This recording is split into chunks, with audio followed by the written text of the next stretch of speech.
ہمیں ان میں شامل ہونے کا ایک ذریعہ عطا فرماتے ہیں، تو بالخصوص ذمہ داران، خطیب و امام، آپ کے نائب و امام، یہ تمام کے لیے دعا کرے کہ مولا تعالیٰ انہیں اس کا اجر عظیم عطا فرمائے، ورنہ دین کی باتیں سننے کے لیے آج وقت کس کے پاس ہے، اور دین جتنا آسان ہم سمجھتے ہیں اپنی مرضی کے حساب سے، تو گویا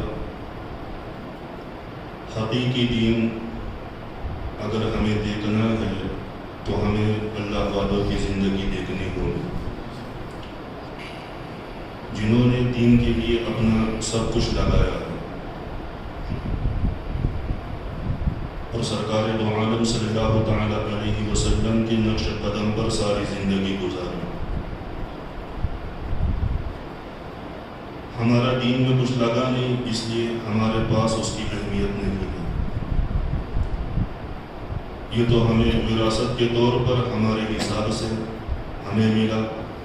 اگر مسلمان کے گھر میں پیدا نہ ہوتے تو کیا مسلم اور کیا غیر مسلم، جبکہ پیدا ہونے کے باوجود یہ تمیز ختم ہو چکی ہے، تو پیدا نہ ہوتے تو کیا حال ہوتا؟ تو مسلمانوں کے گھر میں پیدا ہونے کے باوجود جو ہے ہم اس کی اہمیت کو نہیں سمجھتے، کیونکہ ہم نے اس میں کچھ لگایا نہیں۔ اگر ہمارا لگتا تو ہمیں پتا ہوتا کہ اس کی اہمیت کیا ہے۔ دنیائی اعتبار سے دیکھا جائے، گھر ہی کی مثال لو کہ اگر کوئی بندہ اپنا گھر بناتا ہے تو اسے پتا ہوتا ہے کہ بنانے کے لیے اس نے کتنی قربانیاں دی ہیں، کتنے دن بھوکا رہنا پڑا، کتنے دن جاگنا پڑا، پیسے کمانے کے لیے کیسے محنت کرنا پڑی۔ اگر اس کے آنکھوں کے سامنے اس کے گھر کو آگ لگ جائے تو روتا بھی ہے، چلاتا بھی ہے، بلبلاتا بھی ہے، مدد کی دعائی بھی دیتا ہے، کیونکہ اسے پتا ہے کہ گھر بنانے میں اس کا کیا لگا ہے۔ اسی طرح دنیائی متاع اگر کسی کو وراثت میں مل جائے تو جس نے کمایا ہے وہ خرچ کرنے میں احتیاط برتتا ہے، لیکن وراثت میں ملنے والے اس کو اس مال کی اہمیت نہیں ہوتی۔ تو بالکل اسی طرح ہمارا دین میں جب کچھ لگا ہی نہیں، اب اس کے قانون ہمارے آنکھوں کے سامنے ٹوٹے یا ہم سے ٹوٹے، ہمیں اس کا احساس تک نہیں ہوتا۔ سرکار دو عالم صلی اللہ تعالیٰ علیہ وسلم نے اپنی ساری زندگی اسی دین پر نچاور کی۔ تو ایک نماز کی اہمیت جو ہم دیکھنا چاہتے ہیں تو سرکار کی زندگی میں دیکھ سکتے ہیں۔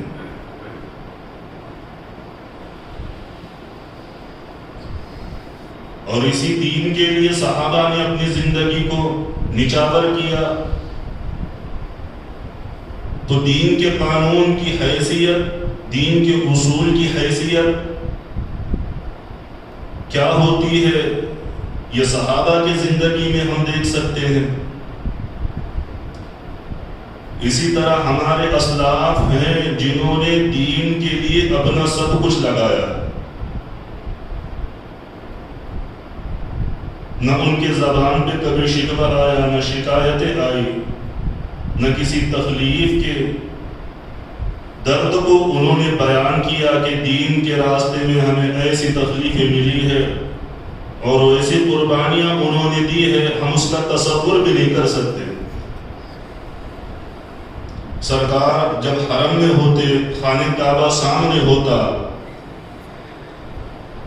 تو یہ ظالم سرکار کے گلے میں چادر ڈالتے اور دونوں چادر کے کونے پکڑ کر کھینچتے، یہاں تک کہ سرکار کی سانس سے رک جاتی۔ جب رکوع میں ہوتے، سجدے میں ہوتے، تو لا کر اونٹ کی اوجڑی گندگی کو سرکار کی پشت پر رکھا جاتا۔ طائف میں سرکار دو عالم صلی اللہ تعالیٰ علیہ وسلم کے جسم کو لہولہان کر دیا گیا، نالے پاک تک سرکار دو عالم صلی اللہ تعالیٰ علیہ وسلم کا خون مبارک پہنچ گیا۔ تو وہ ایک ایک دین کے اصولوں کو جانتے ہیں، اس کی اہمیت کو جانتے ہیں کہ حضرت عائشہ فرماتی ہے کہ ساری رات سرکار نماز میں گزارتے، کبھی سجدے میں ہوتے، کبھی رکوع میں ہوتے، کبھی اللہ کا ذکر کرتے۔ یہی حال صحابہ کا ہے کہ دین کے لیے ہجرت کا حکم ہوا، مال، زمین، جائیداد، گھر بار سب کچھ چھوڑ دیا، اور ہماری زندگی اس سے مختلف ہے۔ دین اور دنیا میں ہمارے جب ٹکراؤ ہوتا ہے تو دنیاوی چھوٹی چھوٹی چیز کے لیے ہم دین کے بڑے بڑے قانون کو قربان کر دیتے ہیں۔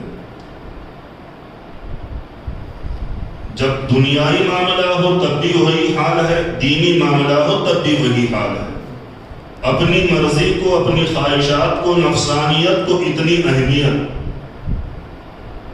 کہ اصول قربان ہوتے ہیں تو ہمیں اس کی فکر نہیں، نمازیں چھوٹتی ہے تو اس کی بھی فکر نہیں، گناہوں میں برابر کے شریک ہونا، تو گویا اس طرح کا دین ہمیں انبیاء علیہ والسلام، صحابہ کرام اور ہمارے اسلاف صالحین، شہداء، صدیقین کی جماعت میں نظر نہیں آتا۔ اللہ تبارک و تعالیٰ نے کلام مجید میں ارشاد فرمایا، اہدنا الصراط المستقیم۔ ہر نماز میں ہم پڑھتے ہیں، اللہ تعالیٰ نے دعا کرنے کا طریقہ ہمیں سکھایا اور کہا کہو کہ اللہ ہمیں سیدھا راستہ چلا۔ پھر آگے خود فرمایا راستہ کن کا؟ تو راستہ ان لوگوں کا جس پر اللہ تبارک و تعالیٰ نے انعام نازل فرمایا۔ پھر آگے فرمایا کہ اب یہ کہو غیر المغضوب علیہم ولا الضالین، نہ ان لوگوں کا جن پر اللہ نے غضب کیا، غضب نازل فرمایا، نہ ان لوگوں کا جو راہ راست سے بھٹک گئے، بہک چکے، نکل گئے۔ تو اللہ تبارک و تعالیٰ نے ہمیں ان لوگوں کے راستے پر چلنے کا حکم دیا جن پر اللہ نے انعام نازل فرمایا، اور خود ہی کلام مجید نے اس کی تفسیر بھی کر دی کہ اللہ نے انعام کن لوگوں پر نازل فرمایا، انعم اللہ علیہم من النبیین والصدیقین والشہداء والصالحین۔ 4 جماعتیں ہیں جن پر اللہ نے اپنا انعام نازل فرمایا۔ اب نبوت کا دروازہ تو بند ہو چکا ہے، تو نبیوں کی صحبت اختیار کرنا، ان کی سنگت میں رہنا یہ محال ہے بظاہر۔ ظاہری طور پر ہم نبیوں کی صحبت میں رہ نہیں سکتے، ان کی سنگت اختیار نہیں کر سکتے۔ اور ایک جماعت جو شہداء کی جماعت ہے، جنہوں نے اپنے عزیز جان کو اللہ کی راہ میں نچاور کیا اور اللہ ان سے راضی ہوا، اب وہ دنیا سے چلے گئے، بظاہر ان کی سنگت و صحبت ملنا بھی محال ہے۔ اب رہی 2 جماعتیں، ایک ہے صالحین کی اور ایک ہے صدیقین کی۔ اللہ تعالیٰ نے کلام مجید میں فرمایا، یا ایھا الذین آمنوا اتقوا اللہ وکونوا مع الصادقین، اے ایمان والو تقوی اختیار کرو اور سچوں کی سنگت، سچوں کی صحبت اختیار کرو۔ اب صدیقین کی جو جماعت ہے اس پر کلام ہے، البتہ صالحین کی جماعت ایسی ہے جن کی سنگت، صحبت آسانی سے ہر بندے کو میسر آتی ہے، کہ ہر کوئی صالحین کی سنگت و صحبت اختیار کر سکتا ہے۔ اور ہمیں قرآن کے مطابق اور حدیث کے مطابق حکم ہی یہی ہے کہ تم صالحین کی سنگت میں رہو، ان کی صحبت اختیار کرو۔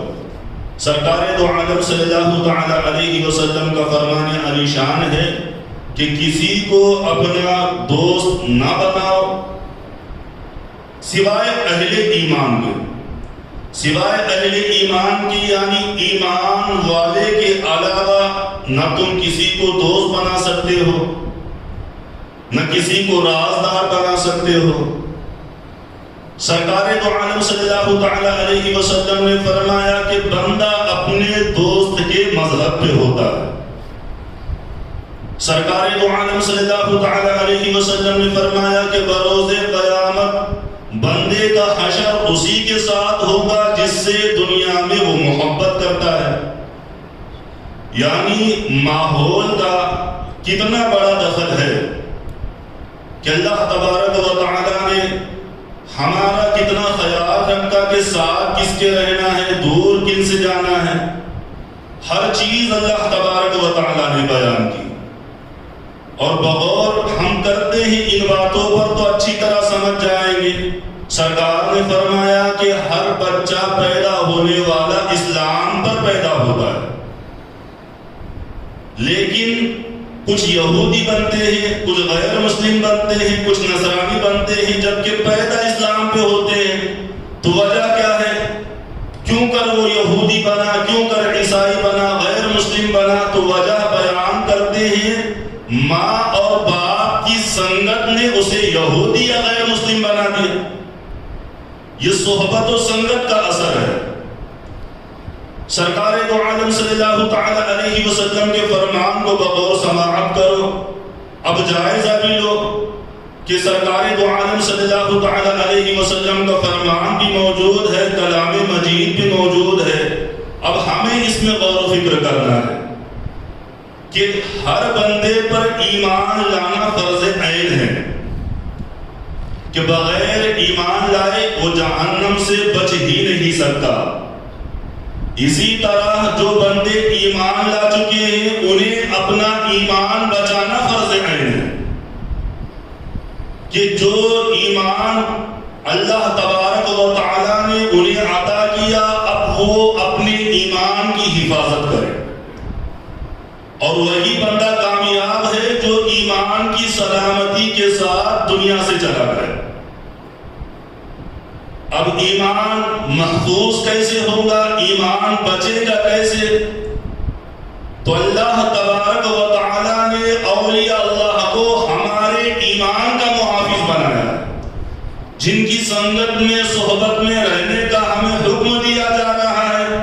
اگر ہم ان کی سنگت میں صحبت میں رہتے ہیں تو ہمارا ایمان بچے گا۔ اگر ہم نے ان کی سنگت کو چھوڑ دیا تو سمجھ جاؤ کہ آسان نہیں ہے کہ اللہ والوں کی سنگت کو چھوڑ کر ایمان کے ساتھ دنیا سے چلے جائے۔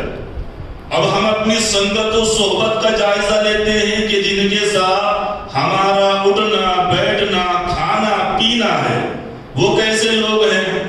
اگر وہ فاسق ہیں، جھوٹے ہیں، اگر وہ لہذا غیر مسلم ہیں، تو ہمیں اللہ تبارک و تعالیٰ کی طرف سے حکم ہے، سرکار دو عالم صلی اللہ تعالی علیہ وسلم کی طرف سے حکم ہے کہ ان سے تم ایسے دور چلے جاؤ جیسے تیر کمان سے نکل جاتا ہے۔ وجہ ہم دیکھیں گے تو بخوبی ہمیں پتہ چلے گی کہ وجہ کیا ہے، ان سے دور رہنے کا ہمیں حکم کیوں دیا گیا۔ ظاہر سی بات ہے، ہماری سنگت بری ہے تو ان کی برائیوں کا ہمارے زندگی میں اثر ہوتا ہے۔ مثال کے طور پر ماں باپ نمازی ہیں، ماں باپ دین سے جڑے ہیں، لیکن ان کے بچوں کی سنگت و صحبت غلط لوگوں کے ساتھ ہے۔ اب جو ماں باپ دین سے جڑے ہیں ان کے گھر میں ان کی زبان پر کبھی گالی تک نہیں آتی، لیکن ان کے بچے دن و رات گالیاں بکتے ہیں۔ وجہ کیا ہے؟ تو وجہ یہ ہے کہ سنگت کا اثر ہے۔ حضرت نوح علیہ والسلام جبکہ گھرانہ اتنا اونچا، درجہ اتنا بڑا، ان کے گھر میں پیدا ہونے والا بچہ گھرانے نبوت سے تعلق رکھتا ہے، حضرت نوح کا شہزادہ ہے، لیکن اٹھنا بیٹھنا سنگت برے لوگوں کے ساتھ، تو کیا ہوا؟ تو لہذا اب یہ اچھائیاں اس کو فائدہ نہ دے سکی، برے لوگوں کے ساتھ اس کا حشر انجام بھی برا ہوا۔ مثال کے طور پر ہم بہت ساری مثالوں کو دیکھ سکتے ہیں کہ سنگت کی وجہ سے مسجدوں سے دور کیوں ہے، کیونکہ جن لوگوں میں ہمارا اٹھنا بیٹھنا ہے ان کا تعلق مسجدوں سے ہے ہی نہیں۔ ہمارے زبان پر جھوٹ کیوں ہے؟ وجہ یہ ہے کہ جن لوگوں کے ساتھ ہمارا اٹھنا بیٹھنا ہے سچ سے ان کا تعلق ہی نہیں۔ ہر برائی کو اپنی نگاہوں کے سامنے رکھے اور ہم اپنے تعلقات کو دیکھیں، کیا ہمارے پاس علم کی کمی ہے؟ اگر ہم بھرے مجمع میں سب سے پوچھے مسلم کیا غیر مسلم کیا، اگر ہم کہیں کہ بتاؤ دھوکہ دینا کیسا، تو ہر کوئی کہے گا کہ دھوکہ دینا جرم ہے، اور ریاست غیر مسلم ہونے کے باوجود دھوکے کے تعلق سے، چوری کے تعلق سے، گناہوں کے تعلق سے سزائیں متعین ہیں۔ چوری کرو گے تو تمہیں جیل جانا پڑے گا، دغا دو گے تو یہ جرم ہے، کسی کو پھنساؤ گے تو یہ سزا ہے۔ اب لہٰذا علم تو عام ہے، اب کوئی یہ نہیں کہہ سکتا کہ میرے پاس علم نہیں ہے کہ سچ بولنا ہے یا جھوٹ بولنا ہے، یہ تو سب جانتے ہیں۔ اور بروز قیامت رب کائنات کسی بندے سے یہ نہیں پوچھے گا کہ بتا تجھ سچ کے تعلق سے جانتا تھا یا نہیں جانتا تھا، تو نماز کے تعلق سے جانتا تھا یا نہیں جانتا تھا۔ بروز قیامت بندے سے سوال ہوگا، بتا جھوٹ کیوں بولا، بتا نماز کیوں چھوڑی، بتا ظلم کیوں کیا۔ بروز قیامت جو ہے اعمال کے تعلق سے سوال ہونے ہیں، علم کے تعلق سے نہیں۔ موبائل ہے، جو مسئلہ جاننا چاہتے ہیں ہم اپنے موبائل میں ڈال دیتے ہیں، جواب مل جاتا ہے۔ ہر کوئی علم جانتا ہے، اور یہ بھی سب جانتے ہیں کہ علم حاصل کرنے کے لیے جو ہنر ہمیں حاصل کرنا ہے، جو علم ہمیں حاصل کرنا ہے، تو جو اس کا ماہر ہے اس سے تعلق قائم کرنا ہوگا۔ ہم جس ہنر کو سیکھ چکے ہیں تو ظاہر سی بات ہے اس کے جانکار کے پاس ہم چلے گئے، جانکار کے پاس وقت لگایا، بیٹھے اٹھے، تب جا کر ہمیں وہ علم حاصل ہوا، وہ ہنر کو ہم نے پا لیا۔ اب چاہے گاڑی چلانا ہو، چاہے پھر کوئی اور وکالت کرنا ہو، یا ڈاکٹری کی ڈگری ہو، یا اور کوئی عہدہ ہو، یا دین کے تعلق سے ہو یا دنیا کے تعلق سے ہو، عالم جو بنے ہیں وہ علماء کی سنگت و صحبت اختیار کر کے بنے ہیں۔ اب ظاہر سی بات ہے کہ جب دنیائی اور دینی علوم کو ہم نے حاصل کیا تو اس میں سنگت کی ضرورت ہے، صحبت کی ضرورت ہے۔ اب لہٰذا بروز قیامت جو سوال اعمال کے تعلق سے ہونا ہے، تو کیا دنیا میں ہم بغیر ان سے تعلق قائم کیے ہوئے عمل کر سکتے ہیں؟ کیا اپنے اعمال کو بہتر کر سکتے ہیں؟ تو ہرگز نہیں۔ اب بروز قیامت اعمال کے تعلق سے سوال ہونا ہے تو دنیا میں ہمیں عمل والوں سے تعلق جوڑنا ہوگا، اور یہ عمل والے کون ہیں؟ یہ صالحین کی جماعت ہے، یہ ایسے عامل ہیں، ایسے ان کے اعمال ہیں کہ ہم دیکھ کر دم کے دم رہ جاتے ہیں ان کے اعمال کو دیکھ کر۔ کبھی غیر مسلم کلمہ پڑھ کے مسلمان ہوتا ہے ان کے اعمال کو دیکھ کر، کبھی شرابی توبہ کرتا ہے ان کے اعمال کو دیکھ کر، کبھی چور راہ راست پر آتا ہے ان کے اعمال کو دیکھ کر، بڑے بڑے پاپی ان کے قدموں میں گردن رکھ دیتے ہیں اور تمام گناہوں سے توبہ کرتے ہیں اور راہ راست پہ لگ جاتے ہیں۔ گناہ کو چھڑانا یہ آسان کام نہیں ہے۔ مثال کے طور پر کسی کو نشے کی عادت لگ جائے، سنگت ہے، دوستانہ ہے، یارانہ ہے، لگا لیا، اب لگ گئے تو ظاہر سی بات ہے ان کی عادتیں بھی ان کے اندر منتقل ہوتی ہے۔ اب کسی کو اللہ تبارک و تعالیٰ نے نوازا، مال ہے اس کے پاس، وہ چاہتا ہے کہ میرے بچے کی یہ عادت چھوٹ جائے، تو بڑے بڑے جانکاروں سے، ڈاکٹروں سے رابطہ قائم کرتا ہے۔ رابطہ قائم کرنے کے بعد اسے علاج بتا دیا جاتا ہے کہ تم اپنے بچے کو اس جگہ سے نکالو، اس ماحول سے نکالو اور ہمارے اسپتال میں لا کر بھرتی کرو۔ جب تک مرضی ہوتی ہے، مہینہ، 2 مہینے، 3 مہینے، 4 مہینے۔ اب یہ ڈاکٹر کیا کرتے ہیں؟ جو نشہ وہ کرتا ہے اس کے تعلق سے جو اس نشے کی خرابیاں ہیں وہ اسے سناتے ہیں، تاکہ سن کر اس کے دل میں اس نشے سے نفرت پیدا ہو جائے۔ سنانے کا مطلب یہ ہوتا ہے کہ اس نشے سے وہ نفرت پیدا کرے، نفرت پیدا کرے. 1 مہینے 2 مہینے 4 مہینے جب تک اسپتال میں رہتا ہے اس نشے سے دور رہتا ہے، اس نشے کے قریب نہیں جاتا. ہاں البتہ اسپتال سے باہر آنے کے بعد اگر پھر سے اسی ماحول میں چلا گیا، انہی دوستوں میں یاروں میں چلا گیا تو پھر سے وہ نشہ کرنے لگ جاتا ہے. اگر اس نے ان دوستوں کو چھوڑا، جگہ کو چھوڑا، ماحول کو چھوڑا تو ڈاکٹروں کی محنت، گھر والوں کی محنت رنگ لاتی ہے اور وہ بچہ اس نشے سے نفرت کرتا ہے اور زندگی بھر اس نشے سے توبہ کرتا ہے. البتہ یہ تو ظاہری نشہ جو ہم دیکھ رہے ہیں وہ نظر آ رہا ہے، لیکن باطنی جو گناہ ہیں، جو خرابیاں ہیں، اب ان کے لیے بندہ کہاں چلا جائے؟ حسد دل میں پیدا ہوتا ہے، بغض دل کے اندر ہوتا ہے، ریاکاری دل میں پیدا ہوتی ہے. اور یہ اتنے خطرناک جرم ہیں کہ اگر پنجگانہ نمازی کے اندر بھی ریا کا جیسا جرم پیدا ہو جائے تو اس کی 60 سال کی عبادت بھی جہنم میں جانے سے اسے نہیں بچاتی. بڑے بڑے اعمال، شہید، عالم، سخی، رب کی بارگاہ میں ان کے تعلق سے حکم ہوگا انہوں نے دکھاوا کیا تھا، اس وجہ سے انہیں جہنم میں ڈالا جائے. تو مسلمانوں، ظاہر سی بات ہے کہ ایسے امراض کا علاج ہو تو کہاں ہو؟ ہم ایسے مرض سے بچنے کے لیے جائے تو کہاں جائے؟ تو اللہ تبارک و تعالیٰ نے حکم دیا کہ تم میرے ولیوں سے، میرے نیک بندوں سے رابطہ قائم کرو، تمہارے نفس کا تزکیہ کر دیا جائے گا. جو ان کے دربار میں بیٹھتے ہیں تو یہ کوئی صالحین کی جماعت سب کے سب نہیں ہوتے، گناہ گار، بڑے سے بڑے گناہ کرنے والے، بڑے سے بڑے لہذا جرم کرنے والے ایسے لوگ ان کے در پہ آتے ہیں. ان کی نظر پڑتی ہے، کسی سے مصافحہ کرتے ہیں، کسی کی طرف دیکھتے ہیں، ان کا دیکھنا، ان کا مصافحہ کرنا، ان کا سینے سے لگانا، ان کا قریب بلانا، یہ ان کے لیے وجہ بنتا ہے، وجہ بنتا ہے. اور جیسے ہی صالحین کی نظر پڑتی ہے بندہ قدموں میں گرتا ہے اور تمام گناہوں سے توبہ کرتا ہے.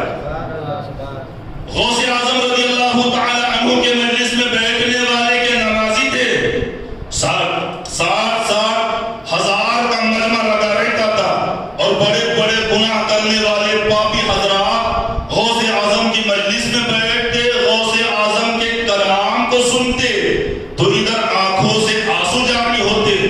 مجلس ختم ہونے سے پہلے توبہ کرتے اور توبہ کا صلہ انہیں یہ ملتا، اللہ یا تو کتب بناتا یا تو ولی ولایت کا تاج ان کے سر پہ سجاتا. اب غوث اعظم کی پوری زندگی آپ دیکھ سکتے ہیں، مختصر کر کے میں آپ کو بتا رہا ہوں، وقت اس کی اجازت نہیں دیتا. القصہ مختصر تو ان کی سنگت میں رہنے والے، صحبت میں رہنے والے کہاں سے کہاں پہنچ گئے. حضرت خواجہ غریب النواز علیہ رحمت و رضوان کی سنگت و صحبت اختیار کرنے والے کہاں سے کہاں پہنچ گئے کہ اللہ تبارک و تعالیٰ نے کیسے انہیں نوازا ہے. ہمیں حکم ہو رہا ہے کہ ان کی سنگت میں رہو. سنگت میں رہیں گے تو جو ان کے پاس ہے وہ ہمارے سینے میں منتقل ہو جائے گا. ولی کے دربار میں ہوتا کیا ہے؟ سینے سے ملاتے ہیں اور جو غیب کے خزانے ان کے پاس ہوتے ہیں وہ سینوں میں منتقل کر دیتے ہیں. ورنہ گناہوں کی عادت چھڑانا کیا اتنا آسان کام ہے؟ اب قتل کرنے کے لیے کوئی آئے، خواجہ غریب النواز کی مجلس میں ایک بندہ آیا کہ خواجہ غریب النواز کے قتل کے ارادے سے خنجر جو ہے آستین میں چھپا کر پہنچا. خواجہ غریب النواز کی نظر اٹھی، ایک نظر دیکھا، خنجر نکال کر خواجہ کے قدموں میں رکھا اور عرض کرتا ہے کہ حضور والا جو ہے میں آیا تھا کچھ اور ارادے سے، آپ کی نظر پڑی ہے، دل کی دنیا بدل گئی ہے. اب کلمہ پڑھ کے وہ مسلمان ہوا. واقعہ سنانا میرا مقصود نہیں، خواجہ غریب نواز علیہ رحمت و رضوان کی نظر پڑتی ہے کافر، لہذا ایمان کی دولت سے خالی، لیکن نظر کا اثر یہ ہے کہ فوراً جو ہے اتنے گھنے اندھیرے سے نکل کر ایمان کے نور سے مالا مال ہوا، ایمان سے مستفیض ہوا۔ حضرت محبوب سبحانی مریدین خطوط لکھتے تھے کہ حضور والا اس پریشانی میں ہوں، یہ پریشانی ہے، کاروبار کا معاملہ ہے، زندگی کا معاملہ ہے، مصیبتیں آ رہی ہے۔ تو خواجہ نظام الدین اولیاء علیہ رحمت و رضوان خط کا جواب دیتے کہ تم پریشان ہو تو نیکوں کی صحبت اختیار کرو، نیک بندوں کی صحبت میں رہو، تو صحبت کا جو اثر ہے وہ ظاہر سی بات ہے، اللہ والوں کی صحبت کا اثر ان کے مجلسوں میں بیٹھنے والوں پر نظر آتا ہے، اور صحبت ہی ہے جو بندوں کو عروج پر لے جاتی ہے، بندوں کی مقدر صحبت کے وجہ سے جگمگاتے ہیں۔ صحابہ کرام کی عظیم جماعت حضرت حنظلہ علیہ رحمت و رضوان کوئی نہیں جانتا کہ کتنی عظیم شہادت ان کی ہوئی۔ حضرت حنظلہ وہ ہیں جن کو فرشتوں نے غسل دیا، نبی کا ایک فرمان کان میں پڑا تو پڑھنے کے بعد آج ہی نکاح ہوا، بھول گئے اور نبی کے آواز پر لبیک کہا اور میدان کارزار میں پہنچ گئے، جام شہادت نوش فرمایا، فرشتوں نے غسل دیا۔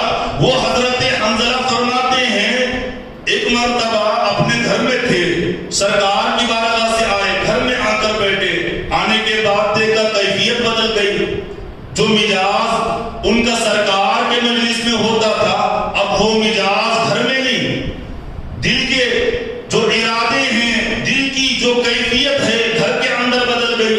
جب کیفیت کو تبدیل دیکھا تو خود ہی سے کہنے لگے کیا حنظلہ تم منافق ہو گئے کہ تمہاری نبی کے دربار میں تو کیفیت الگ ہوتی ہے، گھر میں آنے کے بعد کیفیت الگ ہے۔ تو لہذا صحبت کا اثر دیکھیے کہ نبی کے دربار میں جو کیفیت دلوں کی ہوتی ہے وہ الگ، گھر میں آنے کے بعد الگ۔ راستے پہ نکلے، حضرت ابوبکر صدیق ملے، کہا ایسا لگتا ہے کہ حنظلہ منافق ہو گیا ہے۔ حضرت ابوبکر صدیق نے کہا یہ کیا کہہ رہے ہو؟ کہا معاملہ یہ ہے کہ جب میں نبی کے دربار میں ہوتا ہوں تو میری کیفیت الگ ہوتی ہے، گھر میں آتا ہوں تو کیفیت الگ ہوتی ہے۔ سرکار صدیق اکبر رضی اللہ تعالی عنہ نے فرمایا جو تمہاری کیفیت ہے وہی کیفیت میری بھی ہے، چلو ہم سرکار سے جا کر دریافت فرماتے ہیں کہ معاملہ کیا ہے۔ سرکار کی بارگاہ میں پہنچے، عرض کی یا رسول اللہ صلی اللہ تعالی علیہ وسلم، جب آپ کی مجلس میں ہم بیٹھے ہوتے ہیں تو منظر الگ ہوتا ہے، ماحول الگ ہوتا ہے، دل کی کیفیت الگ ہوتی ہے، لیکن بازار میں جاتے ہیں تو وہ کیفیت باقی نہیں رہتی، گھر میں بچوں کے ساتھ ہوتے ہیں تو وہ کیفیت باقی نہیں رہتی۔ سرکار دو عالم صلی اللہ تعالی علیہ وسلم ارشاد فرماتے ہیں اگر ہماری مجلس میں جو تمہاری کیفیت ہوتی ہے وہی کیفیت اگر تمہاری گھر میں بھی ہو تو اللہ کے فرشتے روح القدس تمہارے بستروں پر آ کر تم سے مصافحہ کریں۔ یعنی سنگت و صحبت کا اثر ہوتا ہے، اور یہ صحابہ کو جو مقام و مرتبہ ملا اس وجہ سے ملا ہے کہ صحابہ کو مصطفیٰ جان رحمت کی صحبت ملی ہے۔ اب کوئی عالم کوئی علم کے بنا پر نہ اس صحابیت کے مقام کو پہنچ سکتا ہے، نہ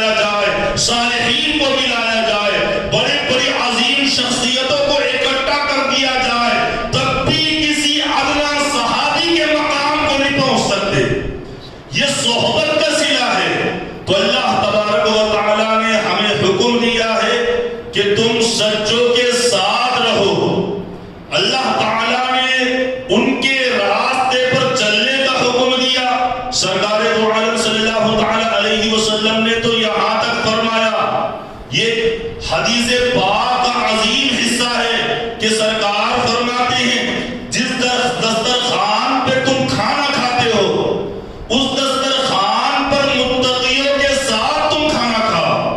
جب کھانا تم کھاؤ تو تمہارے دسترخوان پر متقی ہونے چاہیے, پرہیزگار لوگ ہونے چاہیے. اب بتائیے ہمارے دسترخوان کن لوگوں سے بھرے ہیں؟